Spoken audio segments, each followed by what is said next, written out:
Olá pessoal, aqui é o Cabo Cícero, acadêmico em Direito. Hoje eu vou começar o vídeo pedindo desculpa aí para vocês, aí para os assinantes do canal, porque eu não estou conseguindo postar vídeo já tem alguns dias. Estou em fim de semestre, está meio apertado, certo? Então é o seguinte, vai as minhas desculpas aí para todos vocês os assinantes e para vocês que ficam acompanhando os nossos vídeos aí. Peço a vocês que se inscrevam no canal, que apertem o sininho da notificação e que apertem no curtir. Porque quando vocês deixam de apertar no curtir, o YouTube entende que vocês não gostaram do vídeo e deixa de apresentar esses vídeos para vocês, certo? E também ajuda o vídeo subir e ficar mais visível para mais pessoas, certo? Então apertem no sininho, dá um joinha aí e vamos lá. Hoje eu vou falar sobre a portaria 150 do COLOG, que foi publicada agora, a portaria do dia 5, porém foi publicada somente no dia 9, se salvo engano.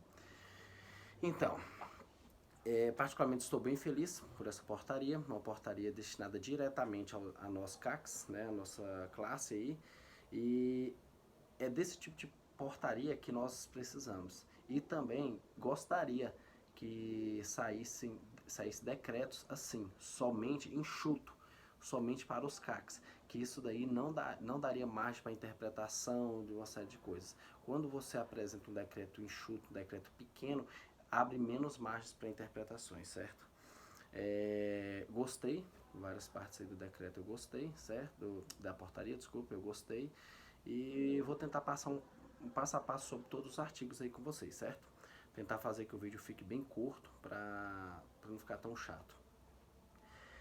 Aqui, primeiramente, como eu falei, a portaria é exclusiva para os CACs. Eu estou dando uma olhada aqui no computador ao lado que eu deixo umas informações aqui anotadas, certo? Segundo, essa portaria, deixar claro que ela revoga aquela portaria 51, né? Que ela não é segredo para ninguém que aquela portaria 51 só servia para dar dinheiro aos sindicalistas. Só para isso, tá? Só para isso. É só para servir essa portaria 51. E agora essa portaria revogou ela, então já é um ponto positivo pra gente. Então, né, vamos dar uma olhada.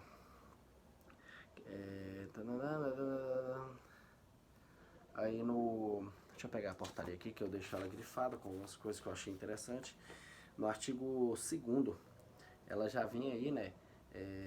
Ela fala onde está normatizada a aquisição de armas de fogo, munições e demais produtos controlados, né? Que é na portaria 136 do COLOG. Então, quem tiver alguma dúvida sobre como que é a aquisição de armas de fogo, de munições, de outros produtos controlados, dá uma lida na portaria 136, tá bom? Aí você vai conseguir ter um conhecimento melhor e poder tirar suas dúvidas. Após esse artigo 2º, mais embaixo ele entra já na matéria do colecionamento, certo? Eu achei interessante no artigo 6º que as armas de valor histórico ainda não registradas terão a possibilidade delas serem autorizadas, do registro ser autorizado aí pela DFPC, certo? Então você que tem uma arma de valor histórico que ainda não é registrada, você tem agora a autorização de poder ir lá e registrar a sua arma, certo? Para você não ficar aí no erro, né? E você poder fazer o registro dela e incluir ela aí no seu acervo de coleção, certo? Quem não tem dúvida, eu tenho uma arma, essa arma que é de valor histórico, eu não sabe, faz o seguinte, vai lá no artigo 44 do decreto 10.030 de agora de 2019 e no artigo 59 das instituições gerais para fiscalização de produtos controlados e lê lá, que lá vai estar explicadinho, tá bom, para você saber se a sua arma ela é ou não de valor histórico, certo? Deixa eu deixar isso aqui de lado. Vamos lá. Aí vamos descer mais um pouco lá para o artigo 10. Eu vou falar para vocês somente os artigos que eu particularmente achei interessante, tá bom? Não vou falar toda ela. Quem quiser, eu vou deixar aí no link aí embaixo, na descrição, o link para você poder acessar e ter acesso ao teor completo da portaria, tá bom? Então, artigo 10. São vedadas as seguintes práticas com armamento, objeto de coleção, conforme os artigos 47 e 48 do decreto 10.030, certo? Então, o que é proibido você fazer com o armamento de coleção? né, os colecionadores, o que eles não podem fazer? Eles não podem fazer a realização do tiro desportivo, exceto para a realização de testes para reparo ou para manutenção do armamento. E é proibido efetuar alterações das características originais. Aí ele fala no parágrafo único que os reparos ou restaurações no armamento deverão ser executados por armeiros credenciados pela Polícia Federal ou pessoas registradas no comando do Exército.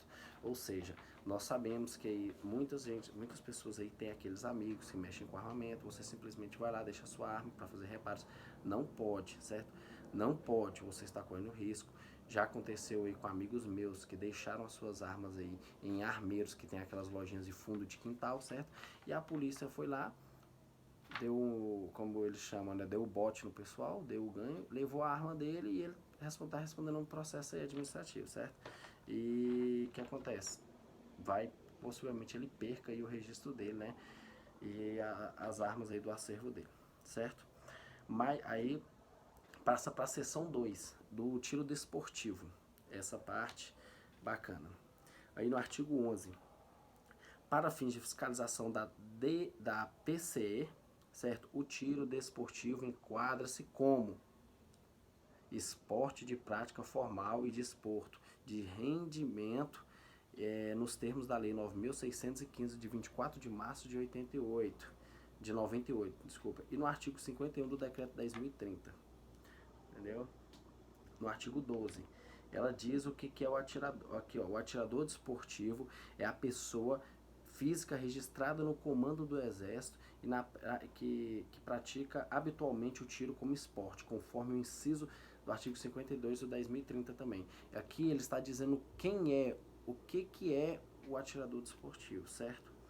Aí a gente descendo mais um pouco aí no parágrafo 1º, ele diz o que é a habitualidade de tiro, certo? E agora prestem bem atenção, vai ser obrigatório essa habitualidade de tiro, certo? Isso aqui vai servir diretamente para dizer quem são os CACs de verdade, quem são os atiradores, quem são os colecionadores de verdade, entendeu? E esse aqui, ó, o atirador principalmente vai dizer quem é o atirador de verdade, que teve muito essa CAC de verdade para poder ter o porte, né? Então aqui ele diz, isso aqui vai servir para isso. A habitualidade é a prática frequente do tiro desportivo, realizado em local autorizado, em treinamento ou em competição, conforme o inciso 2º do artigo 52 de 10.030. Ou seja, ele está dizendo que a habitualidade é isso, quem pratica o tiro frequente. Mas prestem bem atenção que mais embaixo ele vai citar a quantidade de vezes que você necessita efetuar os tiros, efetuar as idas ao clube para poder dizer que você tem habitualidade no tiro, certo? Tem uma quantidade mínima para isso que você vai ter que fazer no prazo de 12 meses.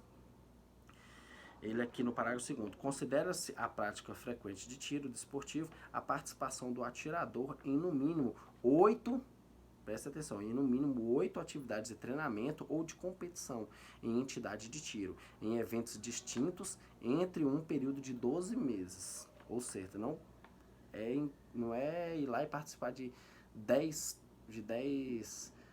atividades no mesmo dia, são em períodos distintos, certo? E você vai ter que ir no mínimo em 8. Esses registros de habitualidade são anotações permanentes das entidades de prática ou da administração de tiro que comprovem a presença do atirador desportivo no estande de tiro para treinamento ou competição, ou seja, é aquele caderninho que você anota lá a sua presença, certo?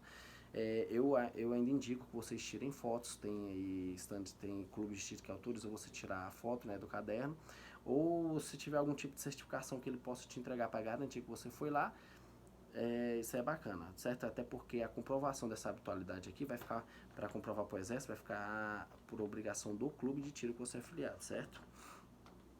Aí aqui ele diz que o que deve constar nessas anotações, que é a data, o nome e o registro do atirador, o evento ou a atividade, a arma, o tipo do calibre, o consumo de munições, né, a quantidade de munições que você usou e a assinatura do atirador desportivo, certo? Lá embaixo no parágrafo 4º ele vai dizer o seguinte: a comprovação de habitualidade do atirador desportivo será exigida para a emissão da guia de tráfego, ou seja, você que é atirador não preencheu essa habitualidade de no mínimo 8 idas ao clube para participar de alguma, ou só atirar, ou participar de algum evento que vai ter lá, ou de alguma competição, se você não comprovar, você não vai poder emitir a sua guia de tráfego, certo? Não vai poder emitir, que ela vai ser um requisito para poder emitir a guia de tráfego. Lá no artigo 14, a prática de tiro desportivo com arma de fogo por menores de 25 anos dar-se-á da seguinte forma, ou seja, aquela dúvida se podia ou não, tá aqui claro, isso aqui é para deixar claro que pode. Você pode sim efetuar os disparos, ser atirador com menos de 25 anos, certo? Agora ela vai listar quais são as categorias, o que pode. Quem pode fazer esse tiro com menos de 25 anos? Aí ele diz aqui, por pessoas com idade entre 14 e 18 anos de idade. Prestem bem atenção, certo? Para isso, para essas pessoas de 14 a 18 anos de idade, o que ela vai precisar? Será previamente autorizado conjuntamente com seus responsáveis legais ou por apenas um deles, na falta do outro, conforme previsto no inciso 1º do artigo 7º do decreto 9.846 de 2019, certo? Então precisa da autorização apenas dos responsáveis legais ou de um deles na falta do outro. Letra B. Poderá ser feita com a utilização da arma de fogo da agremiação ou do responsável legal, quando o menor estiver por este acompanhado, conforme previsto no inciso 3º do artigo 7º do decreto 9.846. Ou seja, aqui ele diz que com essa arma, de quem que ela vai ser, que esse menor vai usar? Ou vai ser lá da entidade que ele está praticando, ou vai ser do responsável legal dele, certo? Descendo mais um pouco, no artigo 15, ele fala, as armas de fogo vedadas para o tiro desportivo são previstas no artigo 11 da portaria número 136 da COLOG, tá bom? Então, o que acontece? Quem não souber quais são as armas que são vedadas, vai lá e dá uma olhada, certo? Salvo engano, são as armas automáticas, as armas proibidas, as armas... Deu um branco aqui agora, mas são as armas proibidas, as armas automáticas, né? E as armas não portáteis. Se eu não me engano, são essas as armas proibidas, certo? Aí ela entra aí na seção 4 agora, certo? Que é da caça. Lá embaixo. Começa pelo artigo 18. Para fins do disposto nesse portaria, considera-se caçador a pessoa física registrada no comando do Exército vinculada a uma entidade ligada à caça e que realize o abate de espécies na fauna com arma de fogo, em observância às normas de proteção do meio ambiente, conforme o artigo 55 do decreto 10.030, certo? Aí, logo abaixo, artigo 19, para o abate de espécies da fauna, obedecida a competência dos órgãos responsáveis pela tutela do meio ambiente, compete o CISFPC, a expedição da guia de tráfego para a utilização de arma de fogo, acessórios e munições nessa atividade, conforme o artigo 56 do decreto 10.030, certo? Eu estou dando uma passada rápida porque aí só fala ao dar a guia, fala o que é o caçador, né? Então agora eu vou lá para o 21, artigo 21. As armas de fogo vedadas para a caça são aquelas previstas no artigo 12 da portaria 136. Então dei uma olhada lá, artigo 12, quais são as armas que são vedadas na caça, certo? Agora, mais abaixo a gente vai entrar aqui no capítulo 2º, que é dos processos de controle. Aí ela fala que do registro, é obrigatório o registro de pessoas físicas no comando do Exército para exercício das atividades de colecionador, de tiro desportivo e de caça, né? Isso daí eu acho que todo mundo já sabe. Aí entra no parágrafo 1º, fica ressalvado o registro para o tiro desportivo às pessoas menores de 18 anos de idade, observando as prescrições do artigo 14. Ou seja, está aqui expresso, aqui, né, que fica ressalvado, certo? Que menores de 18 anos de idade poderão praticar aí o tiro, né? Ter o registro para o tiro desportivo. Agora no parágrafo 2º, o prazo de validade do registro para colecionador, atirador esportivo e caçador é de 10 anos. Isso aqui já estava em lei, então eles só colocaram aqui só para, né, para ficar aqui tudo certo, para não ficar nada em aberto. aqui ele fala da documentação para concessão do registro. Isso aí, acho que vocês todos já sabem, porque a maioria de vocês já devem ter o registro, né? Agora ele fala da revalidação do registro. Prestem bem atenção nisso, viu? Essa parte é muito importante para você que está com o seu registro aí prestes a vencer, e você que não está prestes a vencer, mas tem que ficar sabendo, certo? Ela deverá ser feita, o requerimento deverá ser protocolado na OM da CISPC, de vinculação do requerente, no período de até 90 dias anteriores à data do término do vencimento, ou seja, protocolem um pedido de renovação com 90 dias de antecedência, certo? E outra coisa, para poder você protocolar o pedido de renovação do seu CR, lá no parágrafo 3º diz que é condição para a revalidação do registro que os CRAFs das armas do acervo do requerente não estejam vencidos, estejam com validade, certo? Ou seja, se você vê que vai vencer, peça a renovação antes para poder você não ter problema, porque é um requisito para poder efetuar a atualização dele aí, certo? A revalidação. No artigo 28 aí, ele está falando o seguinte: o registro permanecerá válido até a decisão final sobre o processo de revalidação, desde que a revalidação tenha sido solicitada no prazo estabelecido. Ou seja, quem solicitou no prazo estabelecido, como a gente sabe que demora, algumas regiões militares demoram muito, então a gente sabe que como você protocolou na data certa, você vai poder ter o seu registro em validade até o final do processo, certo? Agora aqui é muito importante, quem deixar expirar a validade do registro, certo? Está aqui claro que aqui no artigo 29 que implicará no cancelamento. Vai implicar no cancelamento do seu registro, ele não terá mais validade, certo? Agora passa lá para a seção 3, do apostilamento ao registro. Parágrafo único do artigo 33. A solicitação de apostilamento para mudança de endereço do acervo está acompanhada da declaração de segurança do acervo, conforme o anexo D. Artigo 34. Poderá ser apostilado um segundo endereço do acervo de coleção, tiro desportivo, caça, localizado em qualquer área do território nacional. Ou seja, pessoal, vamos lá. Aquelas dúvidas que já me perguntaram, se eu sou do Distrito Federal, sou de Brasília, eu posso ter um segundo endereço em outro local, em outro estado? Pode. Aqui ele deixa claro que é localizado em qualquer área do território nacional, tá bom? Você pode ter um segundo endereço de guarda do seu acervo em qualquer local do território nacional, isso está claro, certo? Deixa eu dar uma olhada aqui. Agora eu vou partir lá embaixo da seção 5, das vistorias. As vistorias são realizadas obrigatoriamente nos processos de cancelamento do registro, ou seja, vai cancelar o registro, obrigatoriamente terá uma vistoria, certo? E parágrafo único, preste atenção, é facultado ao vistoriado a presença de até 3 testemunhas de sua escolha para o acompanhamento da vistoria, ou seja, se você quiser ter testemunhas na hora que for fazer sua vistoria, você pode decidir se quer ou não e pode escolher até 3 pessoas para serem suas testemunhas, certo? Agora prestem atenção, a gente vai entrar aqui numa parte importante, uma parte que já foi discussão, uma parte que já, entendeu? Do tráfego, prestem bem atenção. A circulação de produtos controlados em território nacional deve estar acompanhada da respectiva autorização por meio da guia de tráfego, a GT. Isso aí é uma coisa que, né, já é de praxe. Agora prestem atenção, parágrafo 1º.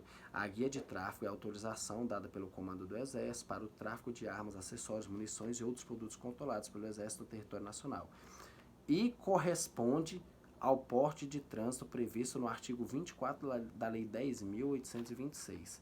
Ou seja, como todo mundo já sabe, a guia de trânsito ela corresponde ao porte de trânsito previsto no artigo 24 da Lei 10.826, certo? Não só prevista lá, como previsto no decreto 9.846 também, né? Mas a gente daqui a pouco vai falar especificamente sobre esse porte de trânsito. Dê uma guardadinha aí, tá bom? Da segurança, prestem bem atenção. Artigo 43. A segurança do acervo é de responsabilidade do proprietário dos PCE. Ou seja, quando o Exército te dá o direito de poder portar uma arma no trajetório, não é para você fazer a sua segurança pessoal, da sua família, de quem seja, do seu veículo. Esse porte que ele dá para você é para você garantir a segurança do seu acervo, certo? Ele não quer saber o que vai acontecer. Ele está te dando esse direito para você garantir a segurança do seu acervo, para que você não deixe hipótese nenhuma esse acervo cair nas mãos erradas. Por quê? Porque é muito melhor para o Estado que você tenha o direito de andar como ter um porte de trânsito para defender o seu acervo, do que você deixar o seu acervo cair em mãos erradas e esse acervo entrar para criminalidades, que é muito pior para o Estado, certo?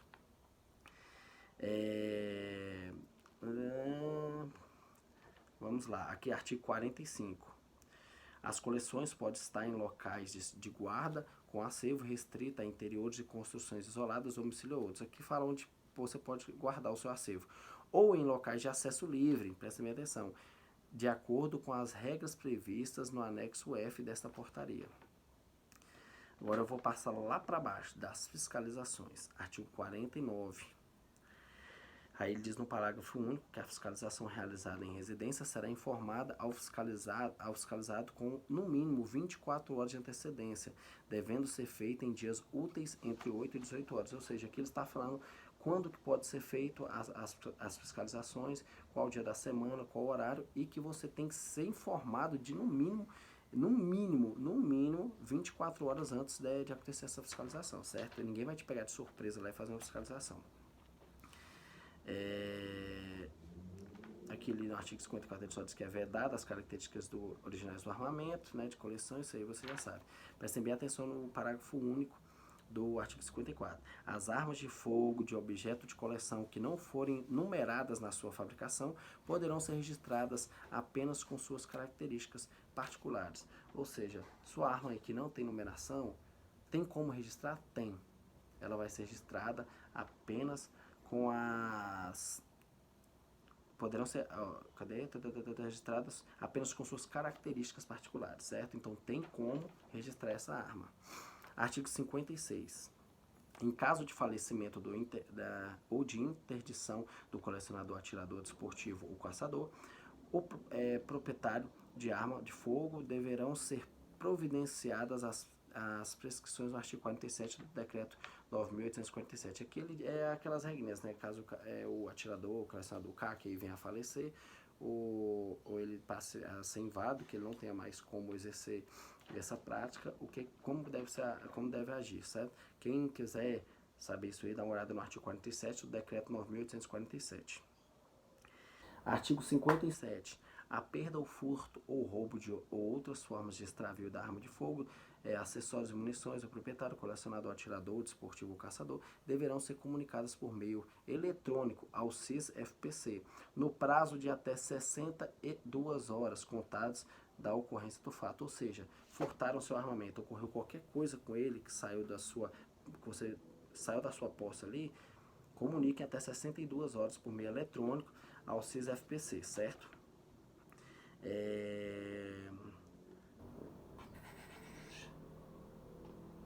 Aqui diz que o proprietário é obrigado a comunicar imediatamente à polícia judiciária ao sinal, extravio, furto ou roubo ou recuperação da arma. Até se ele recuperar, ele é obrigado a reportar isso imediatamente.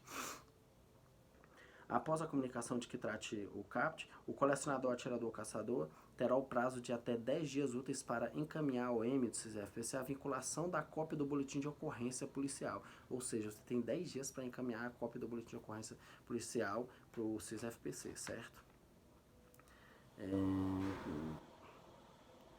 Aqui, artigo 58. O CRAF deve ser emitido para as armas de fogo do acervo de coleção de tiro, desportivo e de caça, tanto de pessoa física quanto jurídica. Isso aqui é para quê? Porque antes, quem era colecionador falava que só precisava de um mapa do acervo. Agora não, vai emitir o CRAF para a sua arma, certo?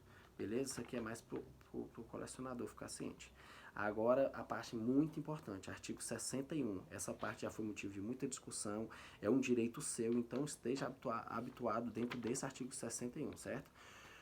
Artigo 61 da portaria 150, muito importante. Os colecionadores, os atiradores e os caçadores poderão portar uma arma de fogo curta, municiada, alimentada e carregada pertencente ao seu acervo, cadastrado no Sigma ou Sinarme, conforme o caso, sempre que estiver em deslocamento para o treinamento ou participação de competições para o abate autorizado de fauna ou para a exposição do acervo de coleção, por meio da apresentação do certificado de registro do colecionador, de atirador esportivo, o CRAF e a guia de tráfego, válidas, certo? Nos termos do parágrafo 3º do artigo 5º do decreto 9.846, ou seja, colocar aqui de novo, explicando que você tem direito a portar uma arma quando estiver em deslocamento, para os seus treinamentos, para as suas competições, certo? Ou para ir para o abate. Muitas pessoas têm essa dúvida, e para caçar, posso portar arma? Pode, tá aqui, o artigo 61 do decreto, da portaria 150, e ele ainda faz luz aqui ao parágrafo 3º do artigo 5º, desculpa, da portaria do decreto 9.846, que também está lá previsto o seu direito. Aí, o artigo 63, como eu já havia falado antes, fica revogada a portaria 51 do COLOG, né, que é só servir para dar dinheiro para ir para o sindicalista. E diz que essa portaria entra em vigor na data de sua publicação. Então, meus caros, esta é a portaria 150. Peço desculpa a vocês por ter, às vezes, dado embolada, porque a gente tenta passar as informações o máximo possíveis para que vocês tenham acesso ao conhecimento, certo? Já vou passar uma informação para você. Você que vai portar sua arma, vai portar sua arma aí no trajetório, tem em mãos as legislações, tem em mãos aí a Lei 10.826, tenho em mãos o decreto 9.846 e tenho em mãos a portaria 150 do COLOG. Grifem à parte o artigo 61 da portaria, o artigo 5º, parágrafo 3º do decreto e 24, 27, fugiu da lei aqui agora. Então grifem essas partes e carreguem com vocês e aprendam sobre o direito de vocês para vocês falarem com mais segurança para quem estiver abordando vocês. Isso ajuda vocês a poderem sair de situações difíceis, certo? Isso ajuda vocês, entendeu? Não adianta vocês falar, um cara falou num vídeo que eu tenho direito, ou querer mostrar um print de alguma coisa. Aprendam o direito de vocês para vocês estarem corretos, estarem cientes. Quando você passa essa informação para um agente ali da polícia ou qualquer pessoa que seja, de maneira ali certo, você sabendo o seu direito, mesmo que ele não saiba nada, ele vai ficar na dúvida e vai dar uma olhada, vai analisar direitinho. Então é o seguinte, não sejam leigos, pesquisem, aprendam para vocês não entrarem em problemas, certo? Quero agradecer a todos vocês que acompanham o canal, pedir que vocês se inscrevam e que dê o joinha aí comentem aí, certo? O que vocês desejarem, as dúvidas. Agradeço as pessoas que estão comentando. Agradeço aí também essas pessoas que comentam aí, as pessoas comentam, fazem comentários ruins, que ajudam a gente a melhorar os vídeos, né? E também, caso eu acho que eu esteja errado em alguma coisa, a gente faz a retratação aí pra vocês, certo? E outra coisa, quem quiser me seguir na minha página no Instagram, é Cícero Mateus com TH, certo? Cícero Mateus CM no final. Podem mandar lá uma mensagem lá no direct que eu vou responder, vou tirar a dúvida de vocês. Se precisar fazer um vídeo, eu faço um vídeo. Então adicionem lá no Instagram, Cícero Mateus com TH, Cícero Mateus CM, certo? Tá bom? Muito obrigado, fiquem com Deus e curtam a nossa página e se inscrevam.